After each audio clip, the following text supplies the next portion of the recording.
Shalom, shalom. Call halal Yahweh. Bahashem, Hamashiach, Wamalak, Yahweh Shah, Barakatham. Shalom, Mishpachah. So, Ya'ak Kenaniah, here on another Yom Shishi evening with my most esteemed Ak Ezekiah Yahu. Shalom, Aki. Shalom, shalom. Yahweh Shem Yahshabarakatham. Happy to be here on another Yom Shishi evening. All praises to the Most High. Khan. All praises to the Most High for allowing us to come together on another evening and bring forth some more upsetting circumstances that our people were faced with here in this captivity. But a story that needs to be told nonetheless. Many people are aware of the Rosewood massacre that had taken place in Florida, Rosewood, Florida, back in 1923. They're also familiar with the Seminole and Gullah Wars that had ended in 1850, I believe, or 53, somewhere around there before the Civil War. But I don't think anybody had. Well, I was unaware of Ocoee, Florida, and that's the town that we're going to hear about down there in Orange County, Florida, which is probably about 15 minutes outside of it's west of Orlando. But like I said, more atrocities that our people have faced this time for voting violence. But the video will lay out the story. The link will be in the description. Indeed. Yeah, we got a couple for you. Coming directly from Black Journals. That's the first one we're going to get into. The name of this particular video is The Dark November in Ocoee. Ocoee. I'm sorry. It's like Ocoee, not taught in schools. So we'll jump into this one here and now. Here we go.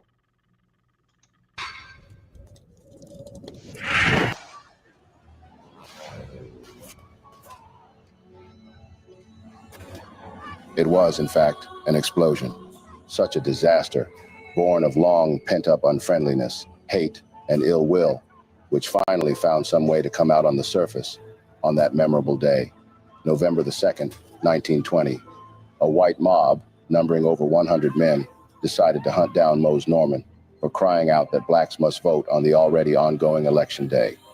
These men in Ocoee, and by 1920, the women too, were full citizens of the United States, had the right to vote. But since the last decade of the 19th century, there have been active efforts to suppress the vote by violence and intimidation. Knowing what was coming, Mose Norman fled town, and then these raging mobs would go to the home of Norman's business partner and acquaintance, July Perry, to look for him there. This was where it all started. A white mob comes to July Perry's house. From there, all hell broke loose. The ballistic mob would fish July Perry out, beat him severely to stupor, and submit him in his bloodied body at this point to be locked up in the Orange County Jail, after which they surrounded his house and burned it to the ground. The next morning, a lynch mob would take Mr. Perry from the police custody, brutally beat him up yet again, and then hanged him from a telephone post by the highway from Ocoee to Orlando. His lifeless body was repeatedly shot as if being dead wasn't enough. 50 more carloads of white men armed to the teeth from Orlando would come over and regroup. They surrounded the black neighborhood in northern Ocoee and laid siege to it from Orlando, surrounding Orange County.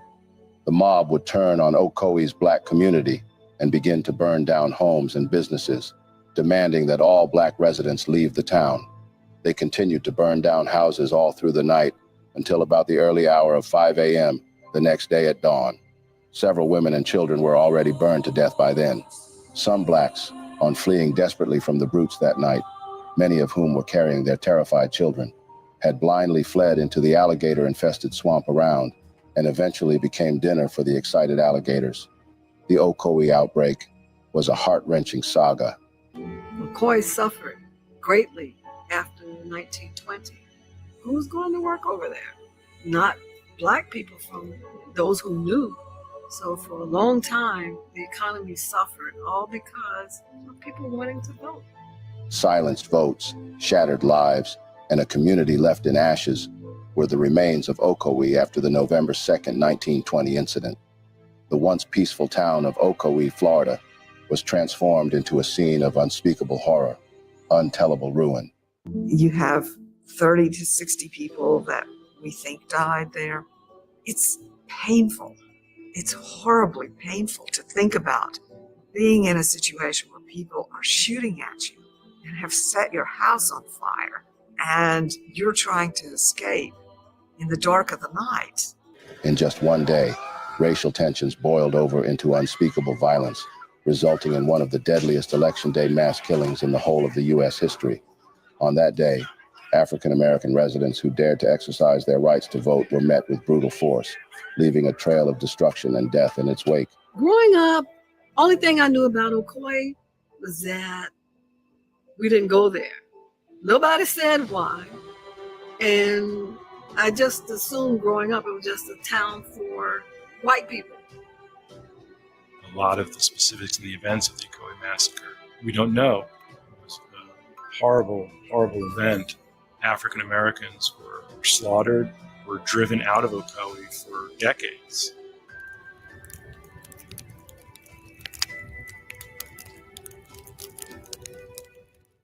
And after all the evil done at large in Ocoee to blacks, the white media houses, newspapers, journalists, legal controllers, and what have you, would begin doing their utmost to curb all the dirt done, suppress the narrative, and whitewash the truism of the history that occurred. What did you learn about the massacre in school? Nothing. Nothing at all? No. There was no curriculum on the Ocoee Massacre. Ocoee Middle or Ocoee High School. I was filling out my FAFSA for financial aid because I had applied for colleges. And I got to the question where it asks, are you a descendant of Rosewood? I didn't know what that was, so I asked my mom. And that's how I saw the Ocoee Massacre, from doing an internet search on Rosewood. There's been a willingness to not talk about. You know, there were years you couldn't say the Ocoee Massacre in Central Florida at all.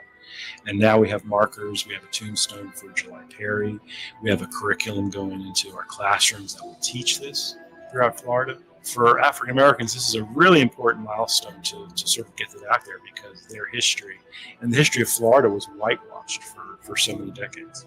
In today's documentary, we will uncover the neglected history of the Ocoee mass killing, exploring the complex web of racial tensions, voter suppression, and systemic injustice that led to this very tragic event.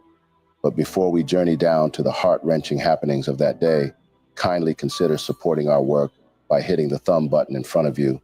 Follow us here on Black Journals for more educative and engaging videos.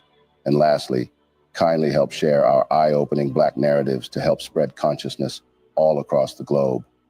Now let's get back on the road. I grew up in a pocket during the 50s. You know, we would not go through what was called, downtown Ocoee, but no one ever said that people actually died there. It's just that it was a place that Black people did not go. I became a member of Democracy Forum in 1997. I was invited to join a group by a friend of mine. Little did I know it was about what had happened in Ocoee. Once I learned what they were doing, I was all in then. Oh, wow, this is interesting. The constituency of Democracy Forum was quite diverse.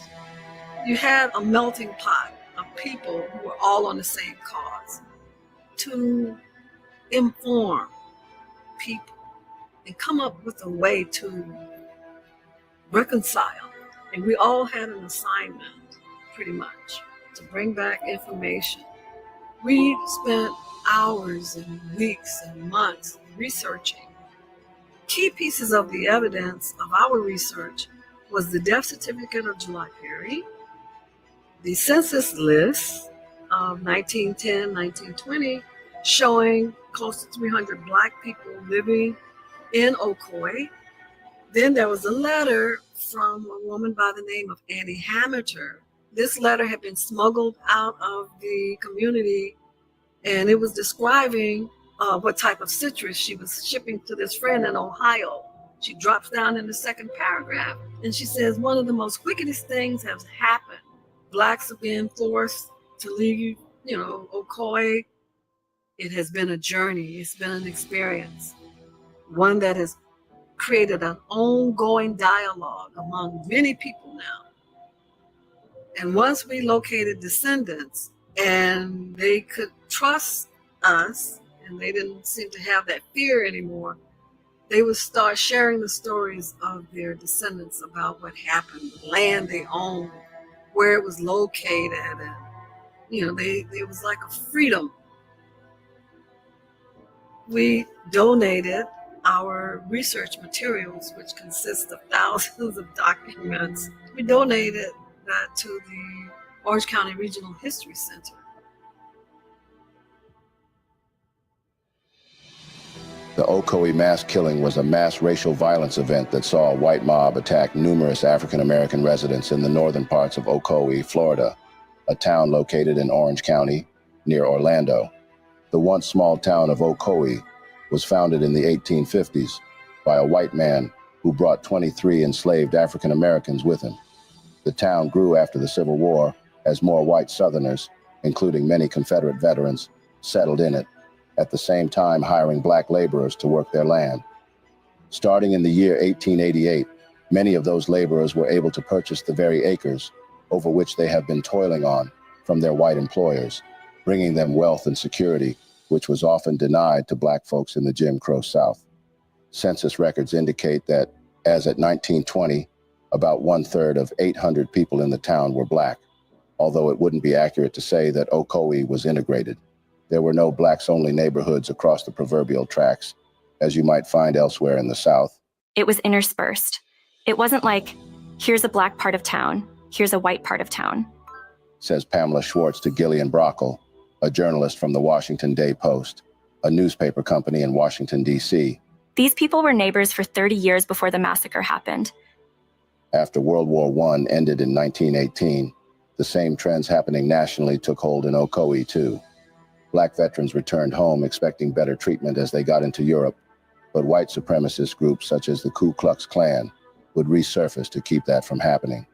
Racist violence erupted all over the country in what would be later known as the Red Summer of 1919. The fight for women's suffrage further fueled those tensions. Many anti-suffragists argued that if women were permitted to vote, black men might try to vote too. Some suffragists denied this would happen, while some others even argued that white women should be allowed to vote so they could act as a bulwark against any of the black men who might try to exercise their rights. In Ocoee, black and white Republican leaders held clinics to show black residents how to register to vote, pay a poll tax, and cast a ballot. A month before the presidential election, two of the white leaders, Attorney W.R. O'Neill and Judge John Chaney, would receive a threatening letter from the KKK, and it read thus: While stopping in your beautiful city this week, I was informed that you're in the habit of going out among the Negroes of Orlando and delivering lectures, explaining to them just how to become citizens and how to assert their rights. If you're familiar with the history of the days of Reconstruction which followed in the wake of the Civil War, you'll recall that the scalawags of the North and the Republicans of the South proceeded very much as the same as you are proceeding. To remember that these things forced the loyal citizens of the South to organize clans of determined men who pledged themselves to maintain white supremacy and to safeguard our women and children. And now, if you're a scholar, you know that history repeats itself and that whoever resorts to your kind of game is handling edged tools. We shall always enjoy white supremacy in this country, and he who interferes must face the consequences. This was the letter sent to Attorney W.R. O'Neill and Judge John Chaney, who happened to be two of the white Republican leaders in Ocoee at the time. After which, across Florida, in Daytona, Jacksonville, and Orlando, local KKK chapters would begin to hold huge rallies to intimidate potential black voters. However, Florida may not spring to mind immediately when one thinks of the Jim Crow South, but for a fact, there were more lynchings there per capita than in any other state besides Mississippi. This was according to the research findings by the Equal Justice Initiative. Ocoee was once home to 255 African-American residents and 560 white residents, according to the 1920 census. The mass killing would take place on the 2nd of November, 1920, the day of the U.S. presidential election, leaving a lasting political, but also a community impact, as the 1930 census shows 1,180 whites, 11 Native Americans, and 2 African Americans. On the 1st of November, the day before the election, with robes and crosses, the Ku Klux Klan would parade themselves through the streets of the 2 black communities in Ocoee late into the night. And while at this, with megaphones, they would warn, "Not a single Negro would be permitted to vote. And if any of you would dare to do so, then there would be dire consequences." With the election approaching, black residents in Ocoee who owned land and businesses were eager to vote. Despite a terrorizing and threatening march by white citizens throughout the streets of Orlando 3 days earlier, aimed at deterring people of color from participating in the election, a handful of black residents in Ocoee, both men and women, showed up to the polls on election day. Election workers in Ocoee were also not without a plan to suppress votes from the blacks. They had resolved to challenge every African American who dared try to cast a ballot. Now, on the very day of the election, white mobs in Ocoee, Florida, had begun a campaign of terror and immense violence designed to stop black citizens in Ocoee from voting. This would result in the deaths of dozens of black people and the destruction of the black communities. On the said day, some blacks did attempt to vote in Orange County, but they were all turned down from entering, each their respective polling places. None would be permitted. White enforcers camped out around the centers, and poll workers were given instructions to deflect their attempts. One by one, would-be black voters were turned away, either by threats of violence or by poll workers, who found their names mysteriously absent from the voters' registration rolls. The pollsters then instructed them to get documentation from Notary Public R.C. Bigelow to verify that they were indeed registered to vote. However, Bigelow was unable to be located because he was out on a fishing trip that day. With little or no other options, most returned to their homes without casting their ballots. Tensions came to a head when Mose Norman, the owner of a citrus grove, attempted to cast his ballot during the election day, but the election officials told him that he hadn't paid his poll tax. He said he had, but he was turned away. Undeterred, Norman would consult Orlando Judge John Chaney, who advised him of his rights and encouraged him to try again. The attorney had further instructed Mose Norman to write down the names of any African Americans who were not permitted to vote, and also the names of the poll workers who had denied them their constitutional right. Attorney John Chaney assured that a lawsuit against the county could be brought to contest this violation.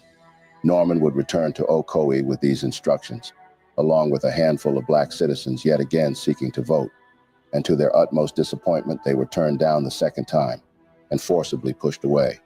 Norman would then demand the names of the poll workers, and being that his heart was obviously turned in pieces by the whole bigoted demonstration, Norman exclaimed out of pain, "We would vote, by God!" This show of defiance attracted the attention of local members of the Ku Klux Klan, and Norman reportedly clashed with a growing crowd of incensed observers. In no time, a white mob, numbering over 100 men, decided to hunt him down. Fearful of the brewing violence, Mose Norman told his business partner, Julius July Perry, that he planned to leave town. The mob, on checking endlessly without finding him, would later on go to the home of July Perry, a black community leader who had been involved in a voter registration drive in the run-up to the election. There, they expected to find Norman. Unfortunately, Norman had escaped, and he was never found, while Perry defended his home, killing 2 white men, Elmer McDaniels and Leo Borgard, who tried to enter through the back door. On seeing this, the white mob surrounded Mr. Perry's home and burned it to the ground, after which they regrouped and called for reinforcements. And then in no time, 50 carloads of men from Orlando would come over. They surrounded the black neighborhood in northern Ocoee and laid siege to it from Orlando, surrounding Orange County. Eventually, They did catch up with Mr. Perry and beat him up severely, wounding him, after which he was arrested, taken to Orlando, and then locked up in the Orange County Jail. The next morning, a lynch mob would take Mr. Perry from the police custody, brutally beat him up yet again, and then hanged him from a telephone post by the highway from Ocoee to Orlando, just within the sight of Judge Cheney's home, to intimidate other potential black voters. His lifeless body was shot repeatedly, and that wasn't enough. The mob would then turn on Ocoee's black community and begin to burn down homes and businesses, demanding that all black residents leave the town. On that night of the attack, the only options were to leave and get shot or stay and burn, says Schwartz, the chief curator of Orange Country to the Post, a newspaper publishing company. These white mobs would plunge into burning everything that seemed good to the eyes in the black-occupied areas of town. They would set fire to the Fraternal Lodge and the black churches and schools. They continued to burn down houses all through the night until about the early hour of 5 a.m. the next day at dawn. Several women and children were burned to death, in the least.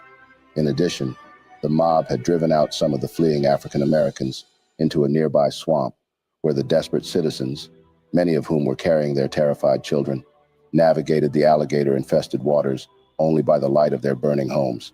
And eventually, quite a number of them would become dinner for the excited alligators at this point.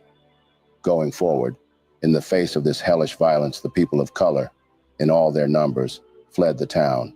However, there was the speculation that the rioting may have been planned so that some whites could seize the properties of the wealthiest blacks in the Ocoee town. Following the attack, Perry's wife, Estelle Perry, and their daughter, who sustained fatal injuries, were subsequently taken to Tampa by law enforcement for safety. The National Association for the Advancement of Colored People, NAACP, investigated the mass killings, sending Walter White, the organization's executive director. White, who passed as a Caucasian during his visit, reported that some local whites were still giddy with victory when he arrived at the scene. Over a 2-day span, a mob of white Floridians killed dozens of black people and burned over 25 black homes, 2 black churches, and a Masonic lodge in Ocoee. Estimates of the total number of black Americans killed during the violence ranged from at least 30 to over 60. There is no adequate accounting of this violence because neither the government nor the newspapers at the time thought it important to establish how many black people were killed during the attack. They never cared. Going forward, in the year 1921, the National Association for the Advancement of Colored People, NAACP, and other civil rights organizations called on the House Election Committee of the U.S. Congress to investigate the mass killings and black voter suppression in Florida, but it failed to act. However, it was indeed disheartening beyond words to see that in the immediate aftermath of the Ocoee mass killing, white residents would openly brag about the hostility, destruction, and killing spree brought on the black communities therein. They also moved quickly to dispose of all the properties of any African Americans they could lay their hands on, which were abandoned as they fled for their dear lives. Very many fertile farmlands were sold off after the outbreak without any compensation for the black landowners they belonged to. This was according to a 2019 government report. By 1930, the number of black residents in Ocoee had plunged greatly from 255 to just 2. Black people only started returning to the area in the 1970s, per Atlas Obscura, and even then, many still reported facing discrimination and overt threats of violence. On June 21st, 2019, a historical marker honoring July Perry and others killed in the mass killings was placed in Heritage Square outside the Orange County Regional History Center. The lynching of July Perry and countless others, and the destruction of the black communities with impunity, showed black residents that exercising their legal right to vote made them targets for deadly attacks, and that they could not depend on authorities for protection. The Ocoee Election Day killing spree stands as a striking reminder of one of the bloodiest days in American political history, with black survivors fleeing the community, never to return. The entire black community of Ocoee was driven out within a year, forced to abandon or sell land and homes that they owned. No black Americans resided in the city of Ocoee for the following 60 years. White authorities refused to recognize the mass killing for decades. The city of Ocoee, in fact, only issued a proclamation acknowledging the attack in 2018, as explained by the historian Pamela Schwartz to the Sentinel Program News. It is white erasure. They just wanted it to go away like it never happened. Further speaking, Monivet Cordero reports today in a separate story for the Orlando Sentinel. Systemic racism in the Florida city persists, with Black residents facing disparities in healthcare, employment opportunities, housing, and other key facets of life. A central avenue in Ocoee bears the name of Confederate Captain Bluford Sims, who seized and sold off Perry's land following his lynching. In closing, as we reflect on the Ocoee mass killing, this tragic event not only exposes the brutal reality of systemic racism, but also highlights the resilience of those who survived and the ongoing struggle for civil rights. It is crucial to acknowledge the lives lost and the families torn apart. Their stories deserve to be told, remembered, and honored. Finally, this tragedy serves as a call to action, urging us to confront the uncomfortable truths of our past and to work towards a future where such atrocities are never again repeated. Thank you for journeying with us all the way through Ocoee's tragic past. We appreciate your engagement and reflection on this difficult yet important chapter in American history. Join us next time as we continue to shed light on untold stories and uncover the complexities of our shared human experience. All right. Shout out once again to Black Journals. You know, they tend to do such a thorough job on these stories as heartbreaking as they are. Go ahead, Ike.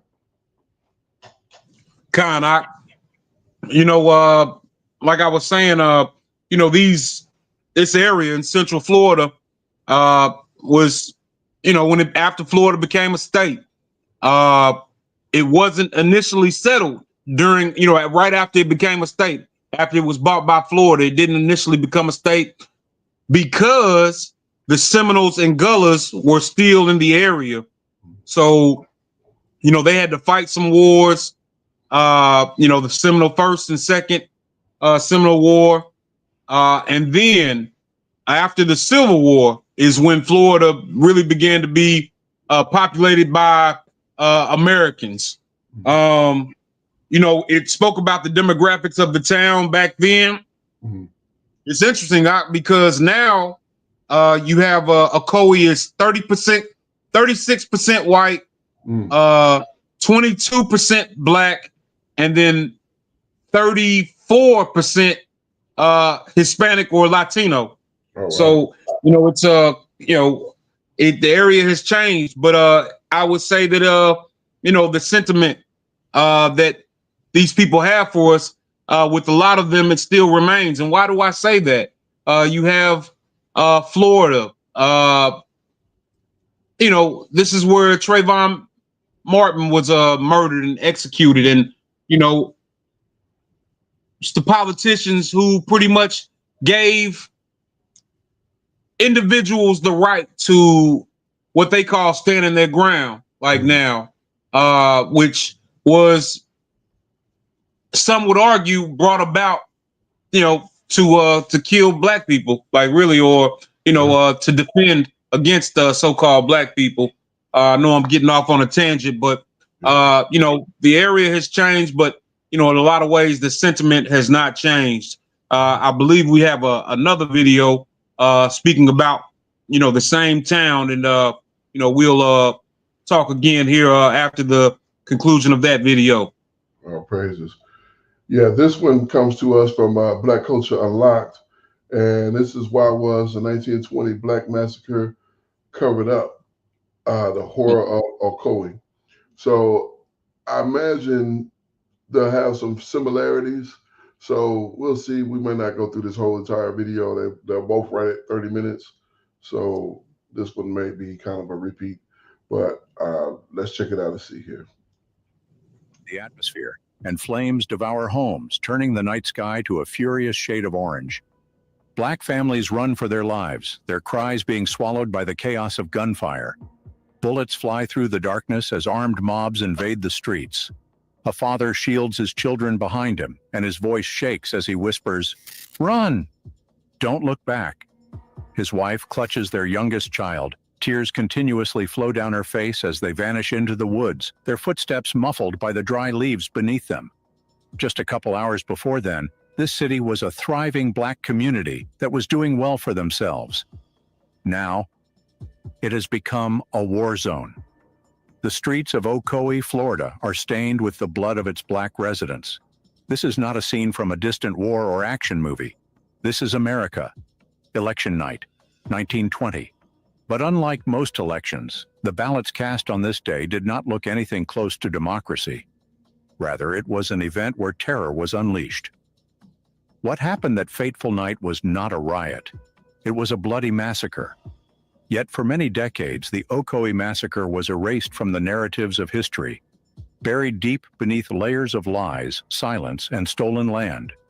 No arrests were made, no justice was served, and an entire Black community was wiped off the map, simply because they dared to exercise their right to vote.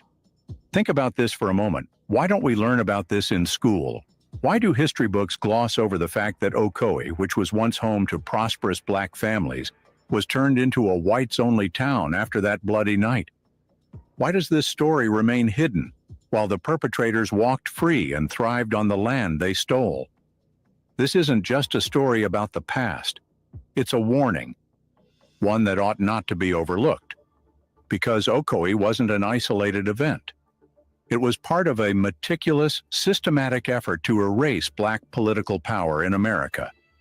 In this video, we'll expose the truth you've never heard of, the horrors of that fateful night, the heroes who fought back, and the dark forces that sought to silence them. Subscribe to this channel, and let's trace the connections between the Ocoee Massacre and the relentless fight for Black voting rights that continues to this day. Because this is more than history. This is America's unfinished business. This is the story of how Black citizens were massacred, their land stolen, and their history erased, all because they tried to exercise their right to vote. And if we don't learn from it, we are doomed to repeat it. This is the Ocoee 1920 Massacre. To truly understand what happened in Ocoee, we must first journey back and explore the world Black Americans lived in during the early 20th century. If you have subscribed, let's get into it. If you haven't, now's the time. 1877. The promise of Reconstruction. This was a period that was meant to uplift newly freed Black Americans. Before their eyes, it began to crumble. Black men who were once enslaved had seized the opportunity to build lives of their own. They voted, ran for office, started businesses, and established thriving Black communities across the South. But freedom came with a price that white supremacists were determined to make them pay by any means possible. By the end of Reconstruction, white lawmakers and violent mobs struck back with vengeance. They rewrote laws, rigged elections, and terrorized Black communities, all to restore the racial hierarchy that slavery once upheld. Across the South, Jim Crow laws were born. These weren't just random rules. They were calculated, systematic barriers that were designed to strip Black people of their newly gained rights. Poll taxes, literacy tests, grandfather clauses, all of them were engineered to make sure that Black citizens, especially those who once held political power, could never vote again. But voter suppression was only one piece of the plan. For those who dared to resist, there was another strategy: violence. Lynchings became a public spectacle, a warning to any Black person who dared to oppose them. Between 1882 and 1968, over 4,000 Black men, women, and children were lynched in America. What were their crimes? Daring to vote, owning land, standing up to white supremacy. The message was clear: stay in your place or die. Florida, which was often perceived as a sunny paradise, was one of the most dangerous places for Black Americans. By the early 1900s, the state had one of the highest rates of lynchings in the whole country. And when it came to voting, Florida didn't just suppress Black voters. It completely erased them. In 1889, Florida's white lawmakers passed the so-called 8-box law. At first glance, it seemed like a small change in voting procedures. But in reality, it was a trap. Ballots had to be placed in 8 different boxes, each labeled for a specific office. If a voter put their ballot in the wrong box, even by accident, it wouldn't be counted. Who was the target of this law? Black voters were often given little education under Jim Crow, and if that wasn't enough, violence ensured that black citizens stayed away from the polls. By the early 1900s, the Ku Klux Klan had resurged across the country, and Florida was no exception. Klan members didn't just burn crosses. They beat, kidnapped, and murdered black citizens who attempted to vote. Election officials and law enforcement kept blind eyes on their actions. And for many black Floridians, casting a ballot was like signing their death warrant. But despite the danger, black Americans in Florida refused to be silenced. And in Ocoee, a small but thriving black community, they were determined to exercise their right to vote. Ocoee in the early 1900s wasn't just another small town. It was home to a growing black middle class. Black families owned farms, businesses, and land. Some were wealthy landowners who were respected for their hard work. And with success came power. By 1920, Ocoee's black residents were preparing to do something many of them had never done before: vote in a presidential election. For them, this was more than just a political duty. This was a statement that said, we exist, we matter, and we refuse to be erased. But white supremacists in Florida had other plans. They knew that if black citizens could vote freely, they would gain even more power, more representation, more rights, and more land. And for those who believed in white dominance, that was unacceptable. So, as the 1920 election drew near, tensions in Ocoee became too extreme. The Klan issued warnings. Threats were whispered in the streets. Negroes who vote will face consequences. And yet, despite the fear, despite the danger, Ocoee's black residents stood their ground. They did not back down. They would vote. And in doing so, they unknowingly sealed their fate. With tensions rising, Election Day 1920 became a turning point in Ocoee's history, a day that would start with hope and end in blood. Ocoee, Florida, a town of opportunities. For black residents in the early 1900s, Ocoee was more than just another southern town. It was a symbol of black prosperity. Black families weren't just surviving, they were thriving. Among them were two men who embodied this spirit of progress: Mose Norman and July Perry. Mose Norman was a self-made businessman and a proud black landowner. He had money, he had influence, and above all, he had a deep belief in the power of the vote. July Perry, his close friend and fellow landowner, shared the same belief. He wasn't just respected in Ocoee, he was admired. A successful farmer, a devoted husband, and a leader in the black community. But to white supremacists, Perry and Norman were dangerous because in their eyes, a black man with land was a threat. A black man who encouraged others to vote? That was an act of war. By 1920, Florida's black population was growing rapidly. For decades, Jim Crow laws had robbed them of their right to vote. But this election, the presidential election of 1920, felt different. Across Florida, black leaders were mobilizing. They encouraged their people to fight back against voter suppression. And in Ocoee, Mose Norman and July Perry led that charge. They organized meetings. They educated black voters on their rights. They urged them to stand their ground, no matter what. But not everyone wanted to see black citizens rise. The Ku Klux Klan, which had been growing in strength across Florida, had a message for Ocoee's black residents. A message written in fire and blood: do not vote or suffer the consequences. In the weeks leading up to the election, Klan members marched through the streets of Florida, draped in white hoods, torches in their hands. They posted warnings in black neighborhoods. They whispered threats. Anyone who tried to vote would pay with their life. But in Ocoee, black citizens refused to back down. For Mose Norman, July Perry, and so many others, voting wasn't just a civil right. It was a duty. And no threat, no law, no intimidation could stop them. November 2nd, 1920. Election Day arrived like any other day in Ocoee. But beneath the surface, tension was waiting to burst. White poll workers sat behind their desks, watching as the first black citizens approached the voting station. These men had been warned. And now, it was time to make good on those threats. One by one, black voters were turned away. Some were told they hadn't paid their poll tax. Others were told they weren't on the registration list.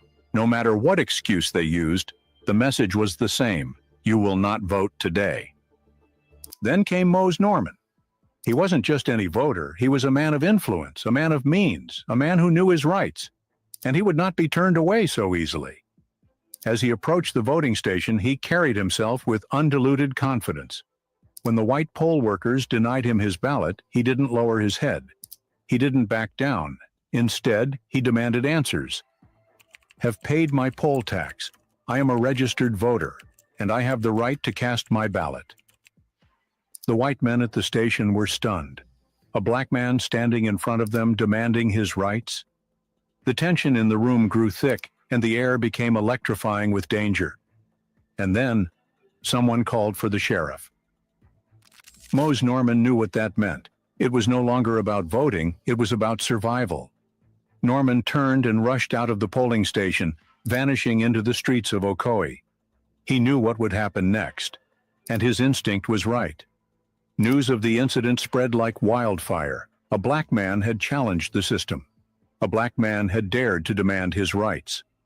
By nightfall, rage consumed the white population of Ocoee. A mob of armed men gathered. Sheriff deputies, white townspeople, and Klansmen, all united by a single purpose: to teach black Ocoee a lesson that would never be forgotten in a hurry, to send a message so violent, so devastating, that no black citizen in Florida would ever dare to vote again. And so they set their sights on July Perry's house, because if they were going to make an example of someone, it would be him. What followed was not just a massacre, it was a terrible act of terror. A campaign of ethnic cleansing that left an entire black community erased from history.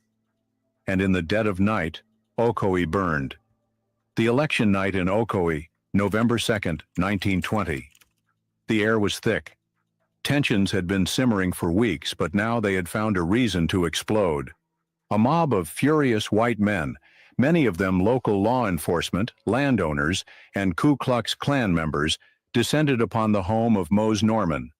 Why? Because he dared to vote.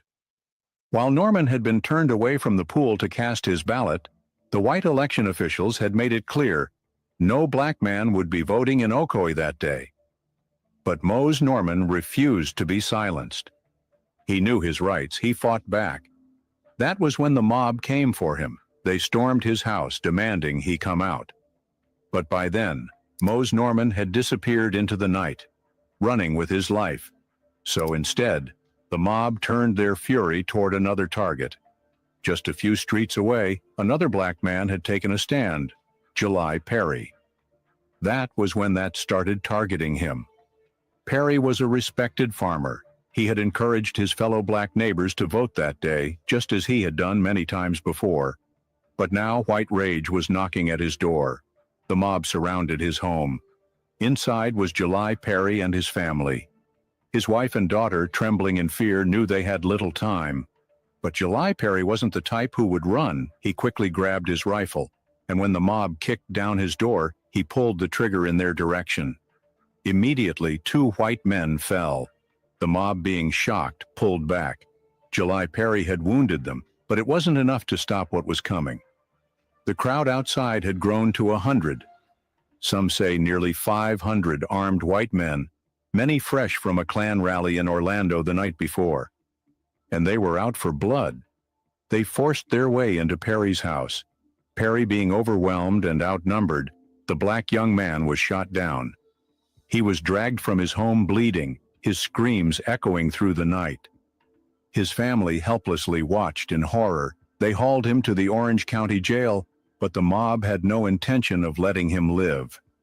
July Perry was lynched, and his body was left hanging from a telephone to pass a message to every black citizen in Ocoee. Leave or suffer the same fate. The bloodshed didn't stop with July Perry. It had only just begun. After his lynching, the mob turned to the rest of Ocoee's black population. Homes were set ablaze, businesses torched down, and churches were destroyed. White rioters hunted down black families, shooting men in the streets, dragging women from their homes, and burning everything in their path. Children ran for their lives, only to watch their parents being gunned down before their eyes. For some, there was no escape. Black residents were incinerated alive, being trapped inside their own burning homes. Those who tried to flee into the woods were shot in the back. Their bodies were dumped in mass graves. How many died that night? Some reports claimed around 30, but survivors say a different story. They say at least 60, maybe more. Some whisper that hundreds were slaughtered, and the worst part, the world never even noticed. Newspapers barely covered it. Authorities erased it from history. The black residents of Ocoee had done nothing wrong. They simply wanted to vote. But for that crime, their entire community was wiped off the map. By sunrise, Ocoee had become a ghost town. The black residents who survived had two choices: run or die. Fathers grabbed their children, mothers clutched their babies, fleeing in the dead of night, never to return. Some made it to Orlando. Others kept running, heading north, west, anywhere but here. Those who owned land, homes, and businesses lost everything overnight. Because after they fled, white mobs seized their property. What had been a thriving black community was now white-owned overnight. And the worst part was, the law protected the murderers. Not even a single person was arrested. Not a single person was held accountable. Instead, the city of Ocoee rephrased its history. For decades after the massacre, not a single black person lived in Ocoee. It became known as a sundown town, a place where black people were warned, don't be caught here after dark. For nearly a century, black Ocoee was erased. No memorials, no justice, no acknowledgement. And as for the white perpetrators, they didn't just get away with murder. They took everything these black families had built. The Ocoee massacre wasn't an accident. It was a warning. A calculated, brutal message that was meant to terrify black Americans across the country. And guess what? It worked. For decades, black citizens became afraid of voting, not just in Florida, but everywhere. But even as white society buried the truth, the survivors never forgot. Their stories, their pain, and their losses all passed down from generation to generation. And now, after a century of silence, the truth is finally coming to light. Because history can only be buried for so long. The morning light revealed the true horror of what had happened in Ocoee.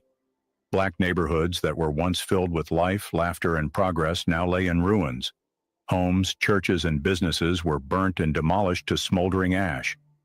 The bodies of murdered black residents, fathers, mothers, and children, were either left in the streets, burned, or hurriedly disposed of in unmarked graves.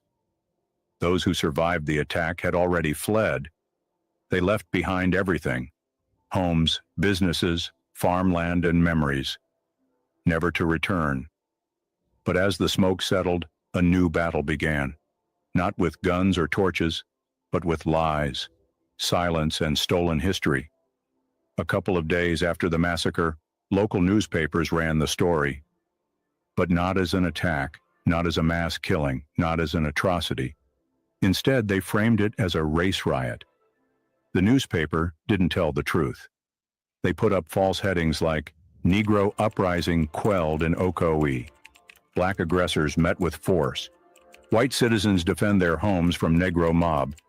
They didn't mention the planned voter suppression. They didn't mention the Klan's threats. They didn't mention the mobs that hunted down black families like animals. Instead, they painted black residents as the aggressors and offenders, even though it was their homes that had been burned, even though it was their families that had been slaughtered, even though it was their entire community that had been wiped off the map. In the eyes of white society, they were the criminals. And white Ocoee? They were framed as the heroes. You would think that after such a violent, large-scale massacre, there would be an investigation, arrests, trials, or some form of justice strategy. But surprisingly, there was none.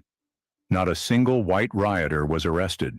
Not a single white supremacist was held accountable. Not a single person was charged for mass murder. The legal system, the police, the local government, all of them turned a blind eye. They did more than that. They made sure the victims could never return home. Once the black families of Ocoee had fled for their lives, their homes, farms, and businesses were left and abandoned. But they wouldn't stay empty for long. White residents swooped in and claimed everything. Land that had been bought and built by black families was stolen overnight. black farmers who had worked their land for generations, only for it to vanish.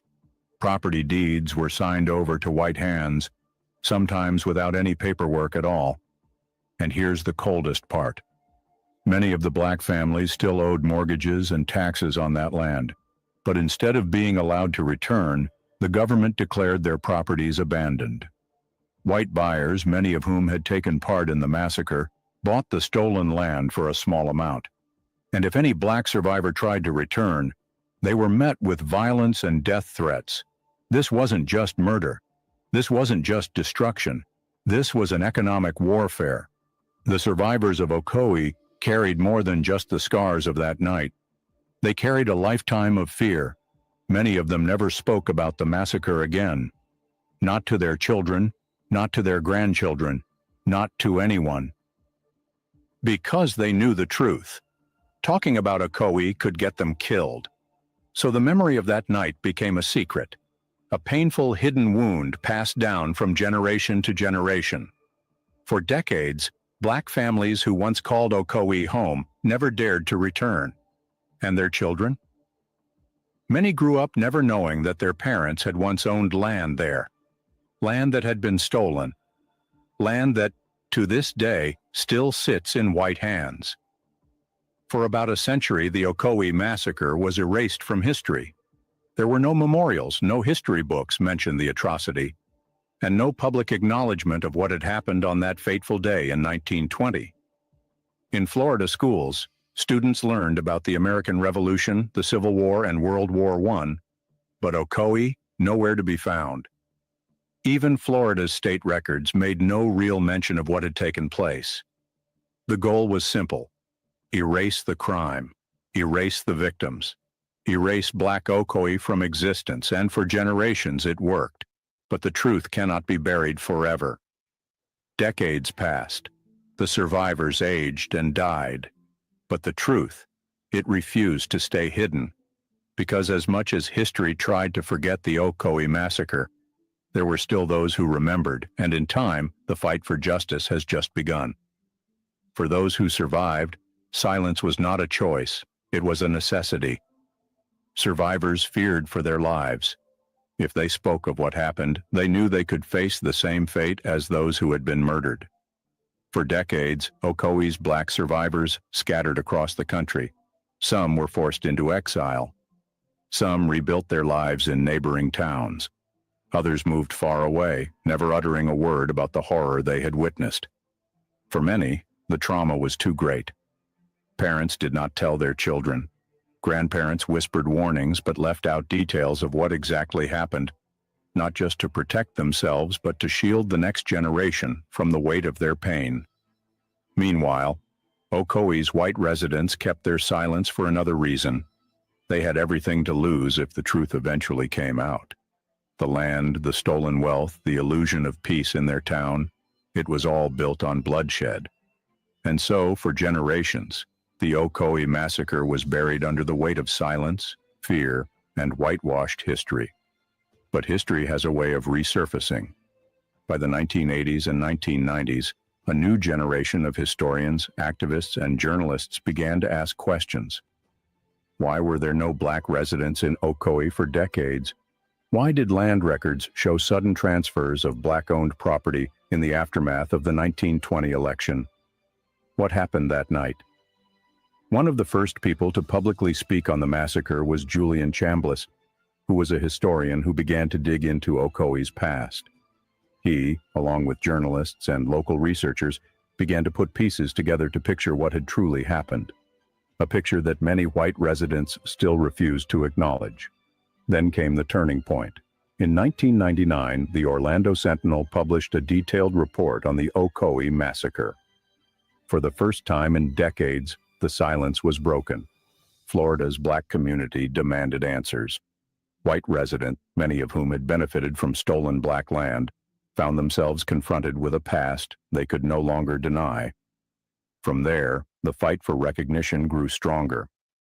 Activists pushed for historical markers, school curriculums, and official acknowledgement from the state of Florida. And after 100 years of denial, the truth finally began to be recognized. By 2020, Exactly 100 years after the massacre, Florida's state government finally took action. A law was passed that required Florida schools to teach the Ocoee Massacre. This law broke a century of deliberate erasure. But while education was a step in the right direction, it was not enough.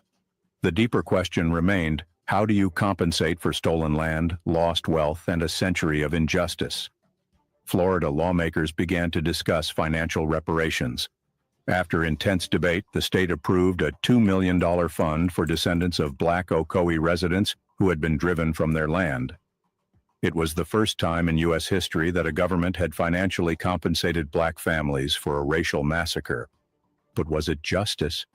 How do you put a price on an entire community that was wiped off the map, on lives stolen, on generational wealth that was lost, not out of carelessness, but hatred and denial?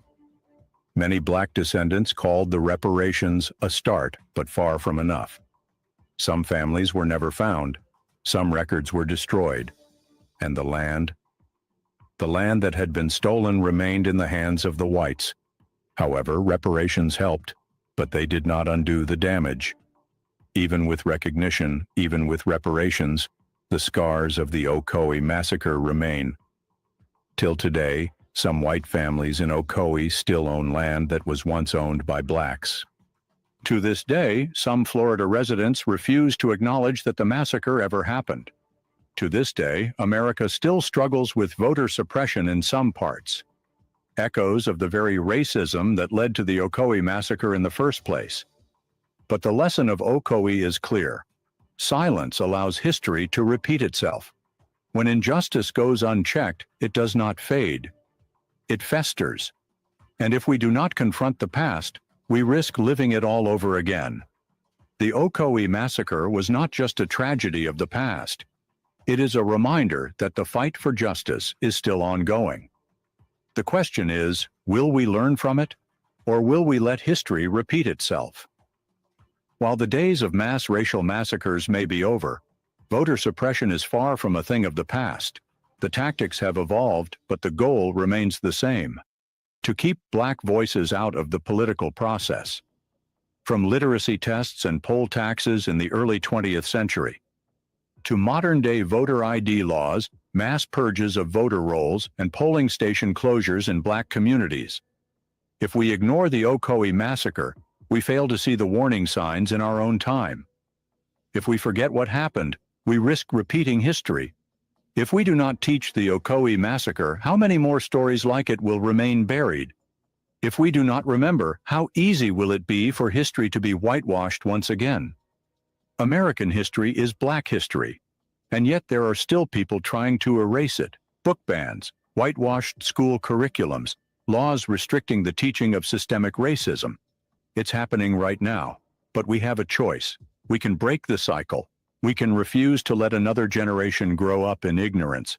We can make sure the names of those lost in Ocoee are never forgotten. This event is one we can no longer afford to ignore. When we allow the powerful to silence the voices of the oppressed, we all lose. When we let fear and hate dictate who gets a seat at the table, we all suffer. And when we erase Black history, we are erasing the very foundation of America itself. We must never allow that to happen again.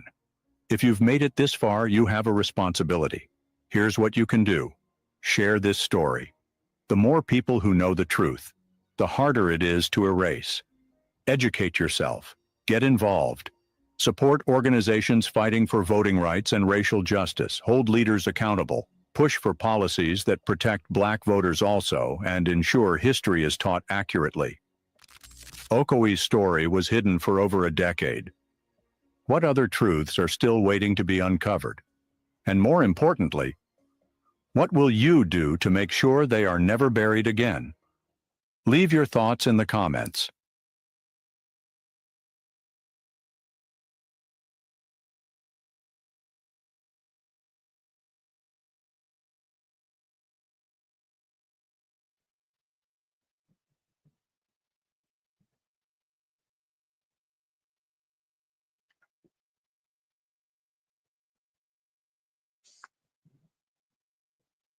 Okay, shalom, shalom. just concluded the 2 videos on the massacre that took place down in Ocoee, Florida. That is Orange County, Florida, back in 1920. This video was, talked about the same incident, a little bit more descriptive, with some of what had went down, during that incident. Uh, you know, I don't know what to say. I really don't know what to say. I'm not surprised by by what we've watched and heard. Uh, it's like a broken record, you know. Uh, what is a way that we can counter and fight against what is happening, and that is to let it be known what has happened. Many people don't like speaking about this subject. They want to just move past this. I find it hard to move past this. I try to live peaceable with all men. I feel like it's something wrong with us though, for not addressing these atrocities, and there's different ways. Are you going to bed, baby? All right, love you. Rest well. Are you going to bed? All right, love you. Rest well. But yeah, for us to talk about it, bring it to the light. Let the next generation know, be aware of where they're at, how they got here, uh, what the enemy is capable of, what the enemy has done. Uh, you know, I think all of these atrocities that have happened and our plight in this captivity, uh, for me, it has it has given, I would say, proof and evidence of us being the people. Just the whole experience. Um, and I feel blessed and fortunate to know what's going on, and actually have, part of the game plan of what's going to occur. So, you know, I think a lot of Americans are unaware of who they are in Scripture and what role uh, they play in what's to come. They've been given a lie as well. But I think deep down in their heart, they know that some things were wrong. And, our power is a power of justice. Right. Um, you know, and that being said, that there's justice to come. There's vindication to come. Um, these things, it feels like you've gotten away with it, but that's not going to be the case. I'll rest there. Oh, praises. Praises to the Abba. These things are never easy to deal with. From the historical context to the reality that our people were singled out, attacked, and in no untold numbers, uh, destroyed, physically decimated, and it's a horrendous scene. It's a horrible reality that we have to face uh, time after time after time again. Some of these stories were brand new to us, things that we haven't seen, things that we haven't heard, and it's amazing how we continue to pull out these stories. And you didn't hear this in high school, you didn't hear this in junior high school or middle school. Um, it's just like, by the way, this happened, and now deal with it. I will say this: um, in all in this location, Ocoee, in Redwood, or Yeah, Redwood, and also in Greenwood.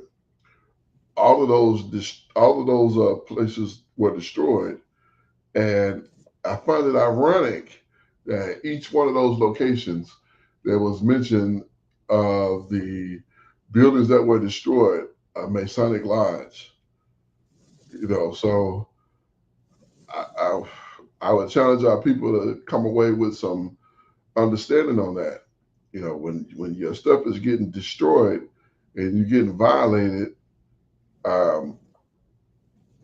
maybe it's a good idea to not have a place dedicated to a false deity there, because Mark said that these are evidence that we are the people of the book, and that's 100% unequivocally correct.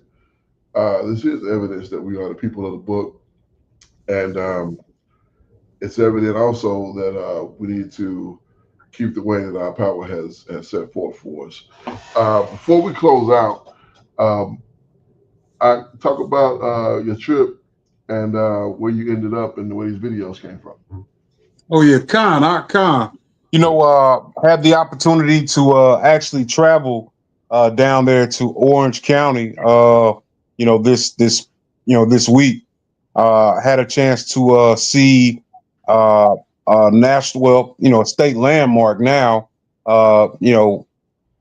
Memorializing the voting violences, and that's how they label it down there on the plaque. They call it the voting violence of or maybe Orange County voting violence of 1920. And it's good that they have done that.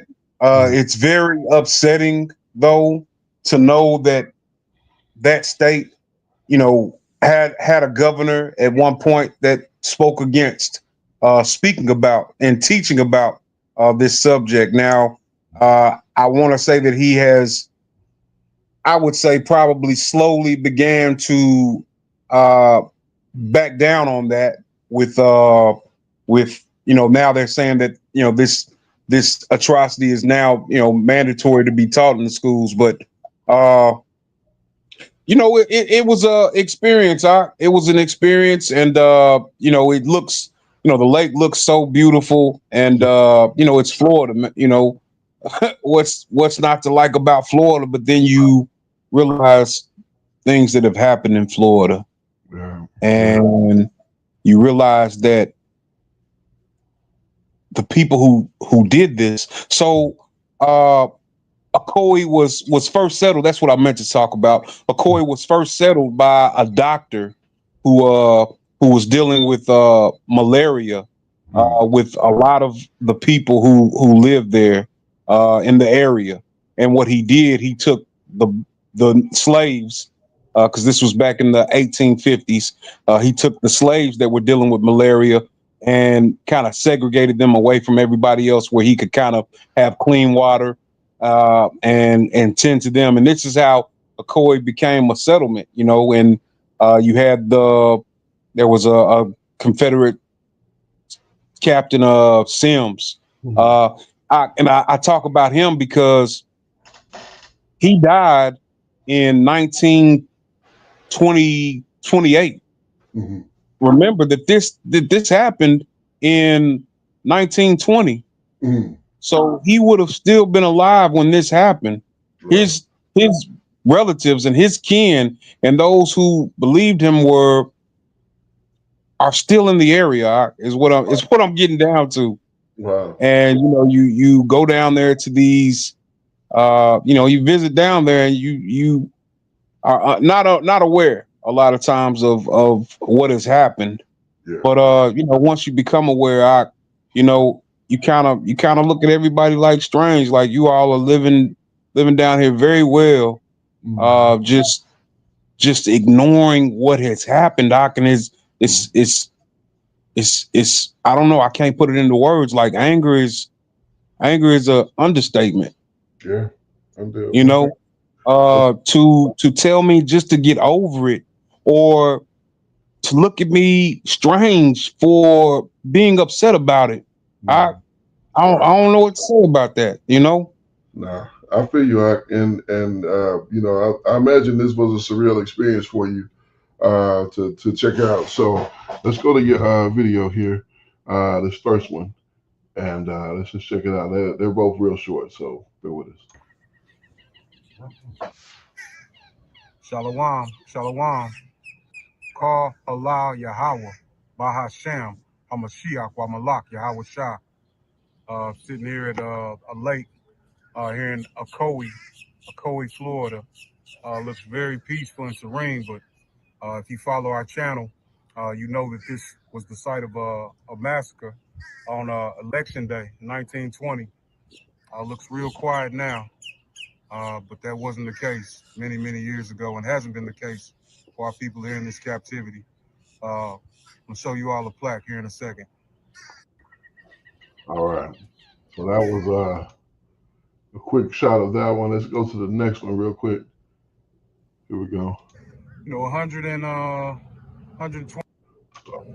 back in 1920. So, you know, 125 years ago, nearly 125 years approaching that date. So when I Here in sent that late video this to year, you, November. I edited it and I took out the beginning, but I sent you another video. I sent you another one on your phone though, and it's got the complete video on there. I don't know if you could pull that one up or not. Oh, you sent it to my phone, to like my text message? Yeah, context. Oh, okay. Let me see if I can access it here. Yep. Okay. See. Let me see if I can get that to play on my computer. Give me 1 second here. And so that one was the condense. Okay. 1 second. 1 moment here. Let's see. But yeah, it's funny because I was down there with my my daughters and my wife, and me and my youngest daughter were checking out the lake, and I was I had started talking about it on my phone and kind of doing the narrating, and there was an older white guy that walked by me. He had suspenders on, pot belly, might have had a veteran's hat on, but I know he could hear what I was saying. Yeah. And he tried to interrupt. He was like, "Did you say something to me?" Older white man. And I ignored him. I called for my daughter. I kept, because he said like a couple of things, and I just kept on ignoring him because I felt like he was aware of what I was doing, and just trying to start some mess, man. And I'm a long way from home and with my family, so understanding that the goal is always keep your family safe and make it back home. Right, indeed. It's crazy though that he would try something like that. I mean, that's just go to show, man. These people are ridiculous. Here, let me see if this is going to cooperate here. Okay, entire screen. Okay, yeah, looks like we can get it right here. All right, so I had to kind of improvise the scene here. Let's see if this is going to work for us. All right, peace and blessings, family. Back at you once again. Like I said, this was Ocoee, a little small town. Used to be a small town, Orange County, near Orlando, right outside of Orlando. But I was telling you all, back in 1920, this place wasn't anything friendly for our people here. This massacre was actually 1 or 2 or up to maybe 3 years before the massacre that had taken place just northwest of here in Rosewood. Rosewood being on the other side of Florida, we're being kind of centrally located here, right outside of Orlando. But yeah, man, some things for us to remember and take into consideration at all times. But all praises to the Most High for all that He's done, all that He's doing, and all that He will do, and the redemption of our people. Shalom. All right. All praises to the Abba. Being able to bring that forth. So interesting stuff, man. Like I said, I know that would have to been kind of a surreal circumstance for you to see that be the case, and then to actually experience it. You know, to be there in person, and I just imagine. I mean, wow. So interesting stuff. Very interesting what happened there, and definitely some information for us to learn from, and to get better. You know, I never would I condone, and please don't take me the wrong way when I said about the Masonic Lodge. You know, that doesn't, is that an excuse for these heathen to come in and attack our people and try to, you know, destroy us for trying to vote? Absolutely no. But understand that we serve the true and living power, and that you know, never should we have any other deity in our midst. Those things that our power would not tolerate. So that's why I brought that forth. But man, our praises to the Most High. We'll go ahead and close this thing on out. It went a little bit longer than we anticipated, but that's okay. We are happy to be able to bring you this information, and we do this for a particular reason. Romans chapter 10 and verse 1. Brethren, my heart's desire and prayer to Ha'abba for Israel is that they might be saved. We want to see our people saved. We want to see our people restored. And we want to see our people get to where it is the Most High has for us. How are we going to do it? First of all, we're going to keep the belief, the faith in Hamashiach, the Messiah. And also Ecclesiastes chapter 12 and verse 13. Let us hear the conclusion of the whole matter. Fear the Most High and keep His commandments, for this is the whole duty of man. It is so very important to understand that in the conclusion of the whole matter, we are to fear the Most High and keep His commandments, for this is the whole duty of man. At the end of the day, when it is all said and done, all the dust is settled and all the smoke is cleared, we will be judged on whether we have feared the Most High and kept His commandments. Why?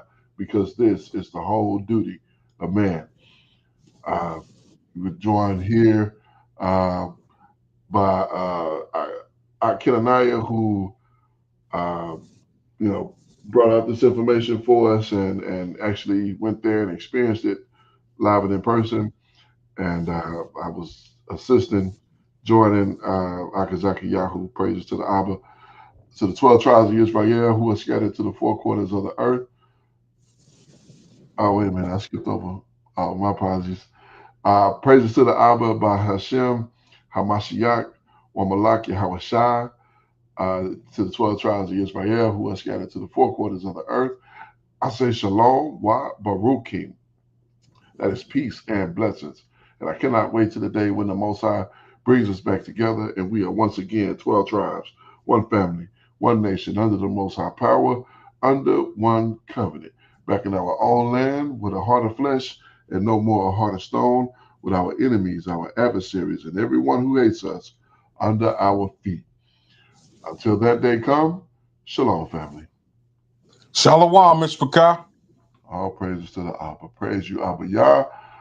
Kwam Yasha Allah. Kwam Yasha Allah. Barak Hashem Yahweh.